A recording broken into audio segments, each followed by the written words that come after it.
누가복음은 잠깐 접어두고 마태복음 함께 보겠습니다. 27장입니다. 우리 새벽기도 시간에 마태복음과 함께 은혜를 나누고 있는데 그 연장선상에서 마태복음 27장 함께 보겠습니다. 마태복음 27장 1절부터 10절까지입니다. 마태복음 27장 1절부터 10절까지의 말씀입니다. 우리 한 절씩 교독하겠습니다. 새벽에 모든 대제사장과 백성의 장로들이 예수를 죽이려고 함께 의논하고 그때에 예수를 판 유다가 그의 정죄됨을 보고 스스로 뉘우쳐 그 은 30을 대제사장들과 장로들에게 도로 갖다 주며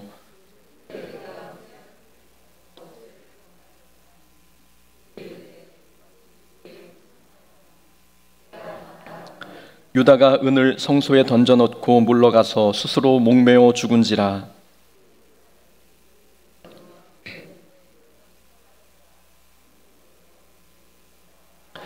의논한 후 이것으로 토기장이의 밭을 사서 나그네의 묘지를 삼았으니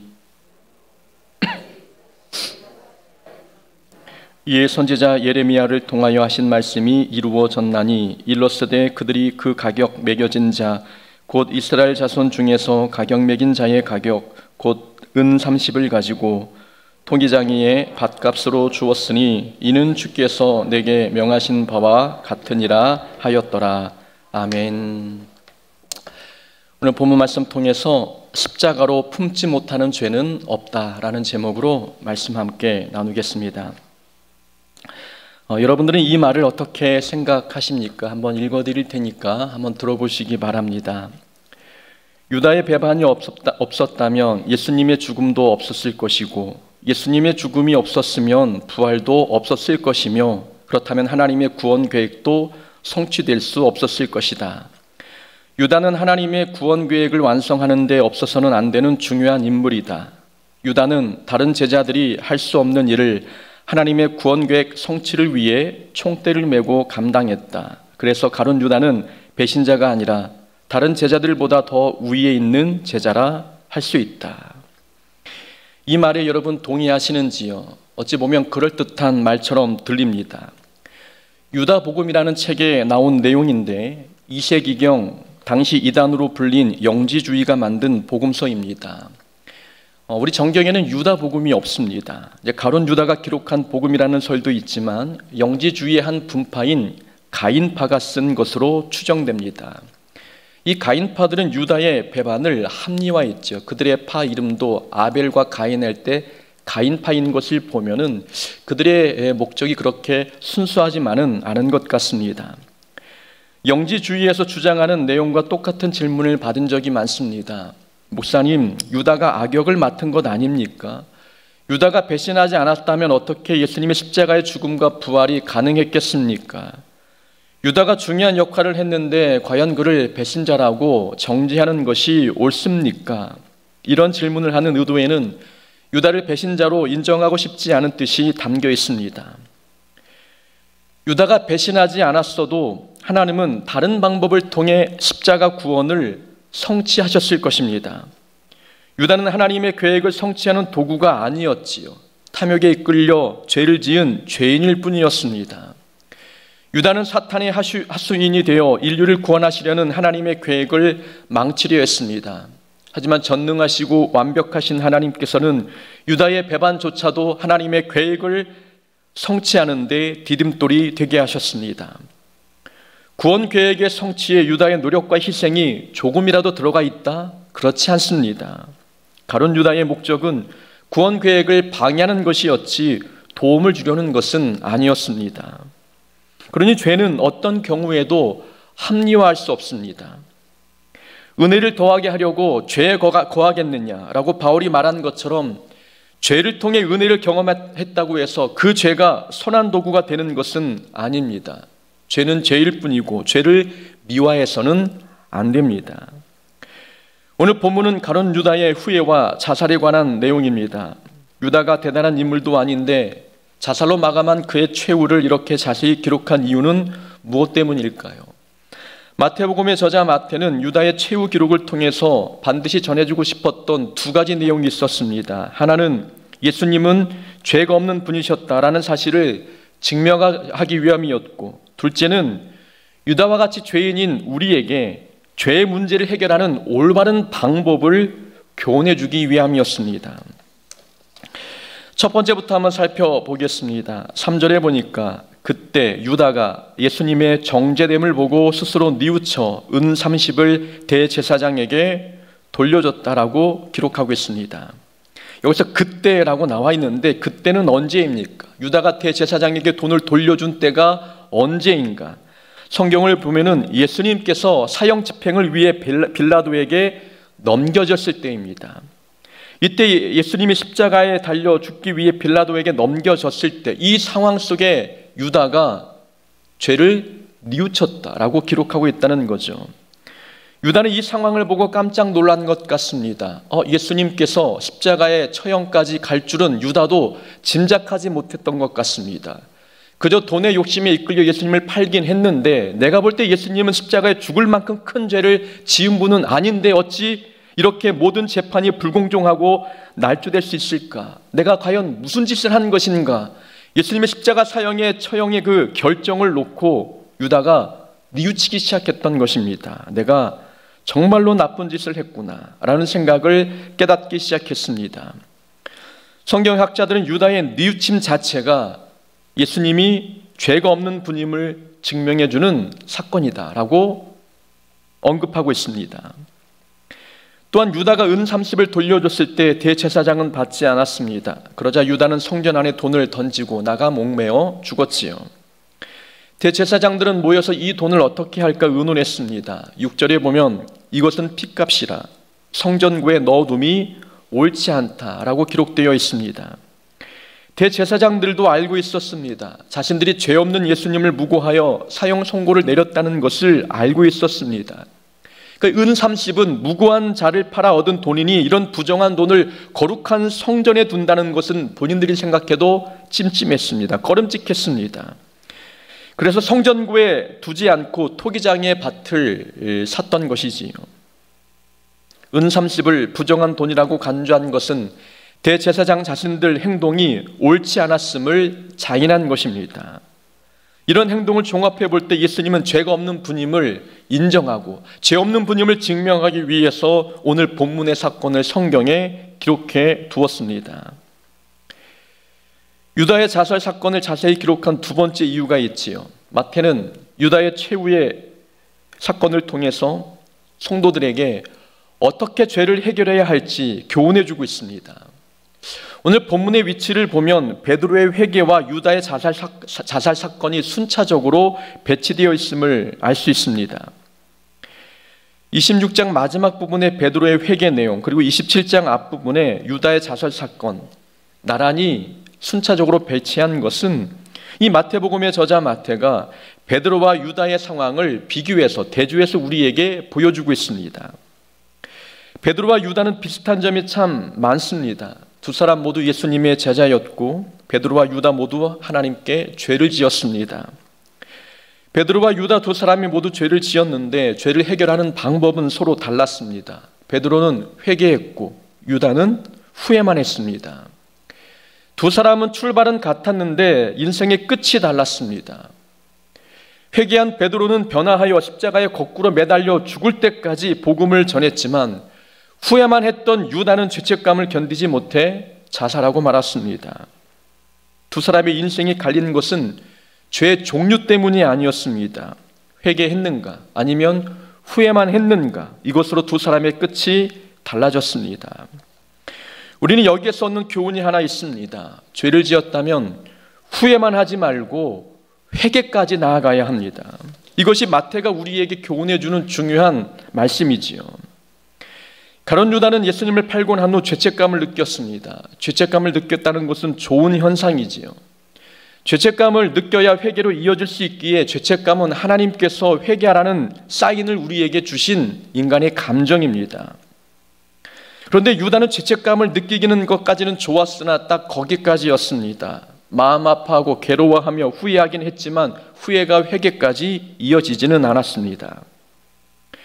오늘 본문은 베드로와 유다의 모습을 대조하면서 후회와 회개는 분명 다르다라는 것을 가르쳐 줍니다.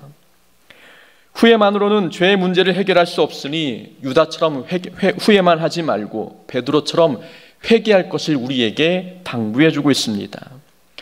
그렇다면 우리는 회개와 후회의 차이가 무엇인지 한번 검토해 봐야 합니다. 4가지 정도 차이점이 있는데, 우선 회개는 회개에 합당한 열매가 나타나지만 후회는 이례적인 감정 변화일 뿐입니다. 회개에 합당한 열매란 행동의 변화를 의미합니다. 회개는 행동의 변화와 관계가 있고 후회는 감정의 변화와 관계가 있습니다. 또는 회개는 방향을 180도로 바꾸는 것이지만 후회는 삶이 멸망의 방향으로 떠내려가고 있는데도 불구하고 안 되는데, 이러면 안 되는데 걱정만 하는 것입니다. 이것이 후회입니다. 방향을 바꾼다는 것은 죄를 끊고 하나님께 돌아간다는 것을 뜻합니다. 근데 후회는 안 되는데, 이렇게 하면 안 되는데 눈물만 흘리며 후회만 하고 있습니다. 프랜시스 셰퍼는 눈물 한 방울 없이도 할 수 있는 것이 회개다라고 이야기했습니다. 눈물만 흘리면 후회하는 것이지 그 자체가 회개가 아니라는 것입니다. 회개는 눈물만 빼는 것이 아니라 삶의 방향을 완전히 바꾸는 것을 의미합니다. 회개는 또한 관계 회복입니다. 그러나 후회는 자신의 불편한 감정만을 해결하는 것입니다. 회개는 관계 회복, 곧 죄로 끊어진 하나님과의 관계를 회복하는 것이고, 나의 죄로 상처받았을 이웃과의 관계를 회복하는 것, 이것이 회개입니다. 구약 제사에 속죄제와 속건제가 있습니다. 두 제사 모두 죄를 용서받을 수 있는 은혜의 수단이지요. 속죄제는 돌이킬 수 없는 죄를 지었을 때 드리는 제사이고, 속건제는 돌이킬 수 있는 죄를 지었을 때 드리는 제사입니다. 돌이킬 수 있는 죄란 보상이 가능한 죄를 말합니다. 물건을 훔치면 5분의 1을 더해서 배상해야 되는데, 이와 같은 절도, 이런 죄들은 속건제를 드려야 했습니다. 그러면 속건제를 하나님께 드리고 나면 손해를 끼친 사람을 찾아가서 배상해야 했습니다. 율법에 맞게 정당한 대가를 주고 보상하는 것까지 마쳐야 비로소 속건제가 완성이 되는 것입니다. 하나님께서 이렇게 보상법, 배상법을 만드신 이유가 무엇 때문이겠습니까? 이웃과의 관계를 회복하라는 뜻입니다. 나로 인해 상처받은 사람을 찾아가서 그 마음이 충분히 위로받을 때까지 보상해 주라는 것이 속건제에 담겨 있는 뜻입니다. 회개는 하나님과의 관계 회복, 그리고 이웃과의 관계 회복입니다. 하지만 후회는 자기 자신의 감정의 회복입니다. 내 불편한 감정을 해소하기 위해서 후회하는 거죠. 죄책감으로 인해 괴로운 감정, 자신의 사회적 지위에 어울리지 않은 행동을 했다는 점에 대해서 부끄러워하는 감정, 그리고 스스로에 대한 실망과 자책, 이런 감정에서 벗어나려고 애쓰는 것, 이것이 후회입니다. 내가 왜 그랬지? 내가 목사인데, 내가 그래도 한 가정의 가장인데 왜 그랬지? 이렇게 자기의 어떤 불편한 감정을 해소하기 위해서 애쓰는 것이 후회인 것이지요. 또한 회개는 용서를 위해 필요한 것이고, 후회는 반성을 위해서 필요한 것입니다. 우리가 죄를 지었다면 우리에게 필요한 것은 용서입니까? 아니면 반성입니까? 죄 지은 성도에게 필요한 것은 용서입니다. 용서를 받아야 있던 죄가 없던 것이 되고, 죄가 없어져야 죄책감도 사라집니다. 새로운 마음과 새로운 삶, 그리고 새로운 사람이 되는 것, 그것은 용서가 우리에게 주는 선물입니다. 이런 용서는 회개를 통해서만 우리에게 주어집니다. 그러나 반성은 감정적인 후회일 뿐 죄책감을 사라지게 하거나 구원에 이르게 하지는 못합니다. 유다가 자살한 이유, 죄책감을 견딜 수 없었기 때문입니다. 사탄이 죄책감을 도구 삼아 우리를 넘어뜨린다는 사실을 우리는 알고 있습니까? 죄책감은 인간이 가지고 있는 양심이 만들어냅니다. 양심은 하나님께서 인간을 창조하실 때 주신 성품이지요. 아담과 하와가 범죄했을 때 인간이 가지고 있는 거룩한 속성 대부분은 파괴되었습니다. 그러나 양심은 원죄에 의해서도 파괴되지 않았습니다. 그래서 양심은 예수 믿는 자나 믿지 않는 자, 사람이라면 누구나 가지고 있는 인간의 속성입니다. 양심의 역할은 죄를 지으면 죄책감을 느끼게 하고 일반적인 사회 도덕법과 윤리를 지키도록 도와줍니다. 하나님은 이 양심을 도구 삼아 우리로 하여금 죄책감을 느끼게 해서 회개에 이르게 하십니다. 죄책감은 우리를 회개로 인도하는 좋은 도구인 것이지요. 그러나 사탄도 이 죄책감을 도구 삼아 우리를 넘어뜨립니다. 과도한 죄책감을 심어주어 우리 스스로 자책하게 만들고 자신을 무가치한 존재로 여기게 만듭니다. 이 무거운 죄책감은 하나님께 나아가는 우리의 발걸음을 붙잡습니다. 내가 하나님께 찾아가도 하나님은 나를 받아주지 않으실 거야. 이것이 무거운 죄책감, 도가 넘는 죄책감이 가져다주는 결과입니다. 하나님께 나아가는 우리 발걸음을 주저하게 만들어 회개할 수 있는 기회를 잃게 만들고 용서받을 수 있는 기회마저 사라지게 만듭니다. 이 죄책감을 해결하는 방법은 반성으로 해결되지 않습니다. 하나님의 용서를 받아야 마음속에 있는 죄의 죄책감이 사라집니다. 하나님께서는 용서를 지우개 삼아 우리의 모든 죄를 지워주십니다. 모든 죄가 지어질 때 마음에 남아있던 죄책감도 함께 사라지게 되는 것이지요. 그래서 죄를 지었다면 회개해야 합니다. 반성에 그치지 말고 후회에 머물지 말고 회개하고 하나님의 용서를 얻어야 합니다. 그럴 때에 죄로 더러워진 우리의 인생이 다시 깨끗하게 시작할 수 있습니다. 오늘 본문은 우리에게 죄를 지었다면 후회만 하지 말고 회개의 단계까지 가라라고 교훈해 주고 있습니다. 두 번째 교훈이 있지요.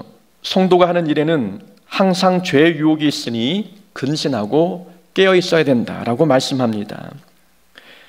가룟 유다는 제자 중에서 재정을 담당하는 그런 직책을 갖고 있는 사람이었습니다. 돈을 만지다 보니 마음에 욕심이 들어왔고 욕심이 탐욕으로, 그리고 탐욕이 결국 예수님까지 파는 행위로 이어졌습니다. 이 내용을 오늘 새벽 말씀에도 설교 드렸지요. 가룟 유다의 죄는 우연히 갑자기 생겨난 죄가 아니었습니다.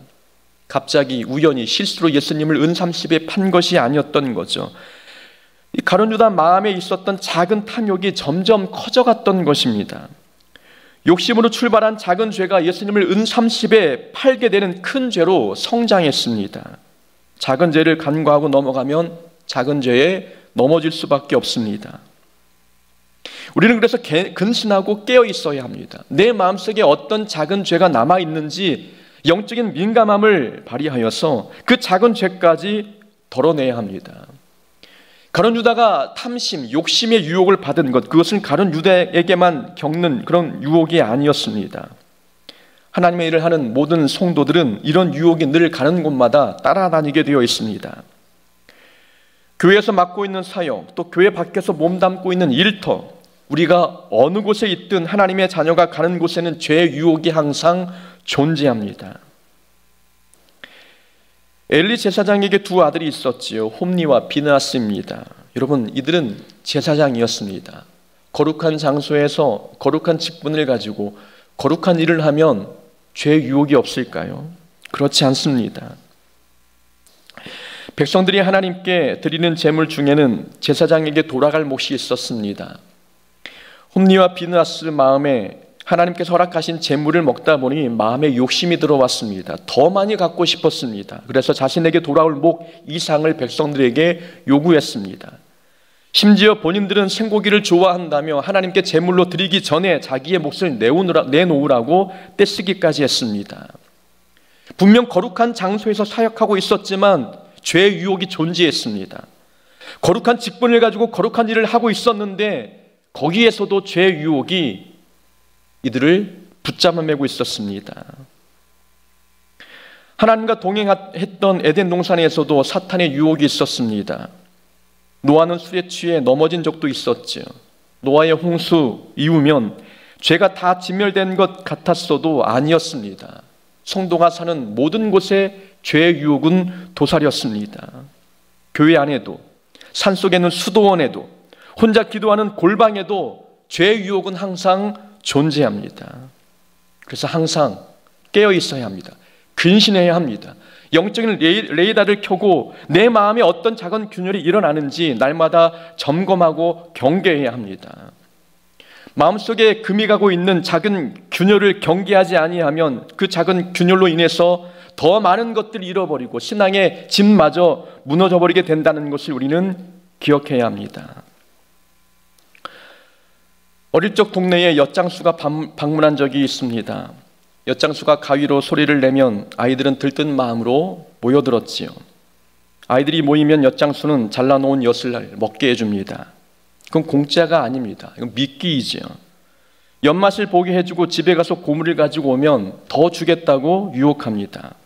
아이들은 못 쓰는 고물만 가지고 오면 좋은데 멀쩡한 신발, 새것 같은 냄비까지 가리지 않고 가져옵니다.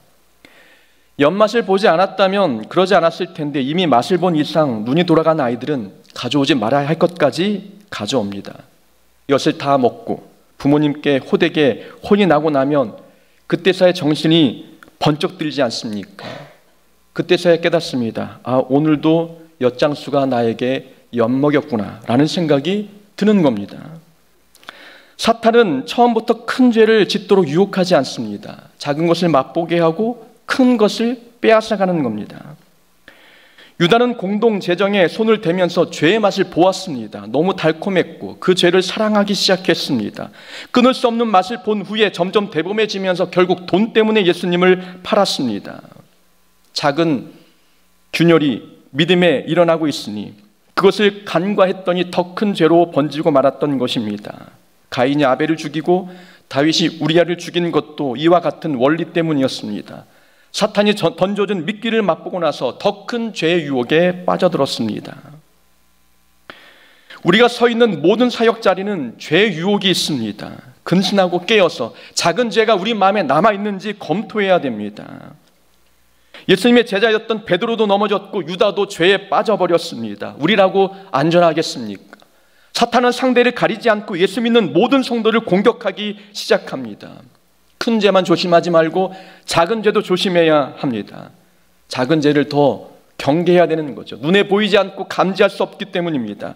작은 죄를 조심해야 큰 죄로부터 우리 자신을 보호할 수 있습니다. 성도가 하는 일에는 항상 죄의 유혹이 있으니 항상 깨어 근신해야 합니다. 세 번째 교훈입니다. 십자가로 품지 못하는 죄가 없다 라는 것을 오늘 본문이 우리에게 말씀합니다. 마태복음이 유다 사건을 통해 우리에게 가르쳐주는 가장 중요한 교훈입니다. 십자가로는 품지 못하는 죄가 없습니다. 가룟 유다가 베드로처럼 회개했다면 하나님께서 유다를 용서하셨을까요? 당연히 용서하셨을 것입니다. 예수님을 모른다고 부인한 베드로의 죄는 유다의 죄보다 가볍지 않습니다. 모든 죄는 동일하게 무거운 거죠. 죄의 종류가 다르지만 죄의 무게와 죄의 냄새는 다 똑같습니다. 베드로를 용서하신 하나님이시라면 유다의 죄도 충분히 용서하십니다. 십자가는 온 인류의 죄를 단번에 그리고 완벽하게 용서할 수 있는 능력의 십자가입니다. 십자가로 해결하지 못하는 죄가 있다면 우리의 구원은 불안하지 않겠습니까? 우리 기준에 극악무도한 죄를 범했어도 진심으로 회개하면 하나님께서는 분명 용서하십니다. 여러분, 하나님께서 아합 왕의 죄도 용서하신 적이 있다는 사실을 기억하십니까? 열왕기상 21장에 보면 아합이 나봇의 포도원을 욕심내는 장면이 나옵니다. 나봇을 찾아가서 그 포도밭을 주면 더 좋은 밭을 주겠다. 그것도 싫으면 그 포도밭에 값을 매겨주는데 웃돈을 더 얹어서 주겠다라고 이야기했지만 나봇은 포도원을 팔지 않겠다고 했습니다. 이유는 이스라엘의 땅은 하나님의 것이었습니다. 본인 마음대로 사고 팔 수 있는 것이 아니었던 거죠. 그러니까 말씀에 순종하기 위해서 나봇은 포도원을 팔지 않겠다고 했는데 아합의 아내 이세벨이 거짓 증인을 내세워서 나봇을 죽이고 남편 아합이 그 포도원을 차지하도록 했습니다. 하나님께서 엘리야를 통해 아합을 심판하시겠다 말씀을 전하셨습니다. 아합이 하나님 말씀을 듣고 회개했습니다. 하나님께서 회개하는 아합을 보면서 엘리야에게 이렇게 말씀하셨습니다. 아합이 내 앞에서 겸비함을 네가 보느냐? 그가 내 앞에서 겸비함으로 내가 재앙을 저의 시대에는 내리지 아니하고 그 아들의 시대에야 그의 집에 재앙을 내리리라. 하나님은 아합의 회개를 들으셨습니다. 아합이 어떤 인물입니까? 북이스라엘 역대 왕 중에 가장 악한 왕이었습니다. 이방 여인 이세벨과 결혼하면서 바알과 아세라를 온 이스라엘 전역에 퍼지게 했던 장본인 바로 아합이었습니다. 이스라엘 왕 중에 누구든 악한 길로 걸어가면 아합 왕의 길로 걸어갔다라고 할 정도로 아합은 악의 대명사였습니다. 그런 아합이 회개하니까 하나님은 아합을 향한 심판도 뒤로 미루셨습니다. 하나님의 용서의 크기는 우리가 생각한 것 그 이상입니다. 선한 것이라고는 하나도 없었던 바라바도 예수님의 은혜로 풀려났고 십자가상의 강도도 죽는 순간 구원을 얻었습니다. 포악하고 살기 등등했던 사울도 바울로 변화시켜 하나님의 귀한 도구로 사용하셨습니다. 바울을 향해서는 많은 그리스도인들이 고개를 갸우뚱했습니다. 저 사람이 변화되었다고? 아니, 저 사람도 하나님께서 사용하신다고? 사람의 기준에는 용서받지 못할 사람 같은데 하나님은 그런 사람도 용서하시고 사용하셨습니다. 하나님은 모든 죄를 품으십니다. 오늘 본문은 우리가 혹 유다처럼 엄청난 죄를 지어도 하나님께 회개해야 된다고 가르치고 있습니다. 하나님께 찾아갈 염치가 없다고 생각하지 말고 용기를 내서 회개해야 한다라고 말씀하는 것입니다. 회개는 염치가 있냐 없냐의 문제가 아닙니다. 회개할 용기가 있냐 없냐, 이건 용기의 문제이지 염치의 문제가 아닙니다. 하나님과 심적으로 멀게 느껴져서 하나님께 기도해도 하나님은 안 들어주실 것 같은 느낌이 드십니까? 거리감을 느끼는 것은 우리만의 착각입니다. 하나님은 우리가 생각하는 것보다 훨씬 우리와 가깝게 계시고 항상 우리를 사랑하십니다. 죄가 하나님과의 거리를 멀게 느끼게 했습니다. 회개하면 죄의 벽이 무너지고 하나님과 우리와의 사이가 얼마나 친밀한지 그때 깨닫게 되는 것입니다. 예수님은 우리의 모든 죄를 용서하시기 위해서 십자가를 지셨습니다. 십자가의 능력을 신뢰하고 십자가의 용서의 범위를 믿어야 합니다. 우리는 이 고난주간을 통해서 주님이 십자가를 묵상하고 십자가 앞에 우리는 얼마나 거룩한지 우리의 마음 상태의 삶의 자세들을 돌아봐야 합니다. 우리 마음에 죄를 남김없이 이 고난주간에 회개하여서 새 삶을 회복할 수 있는 은혜를 경험하는 한 주간이 되어야 합니다.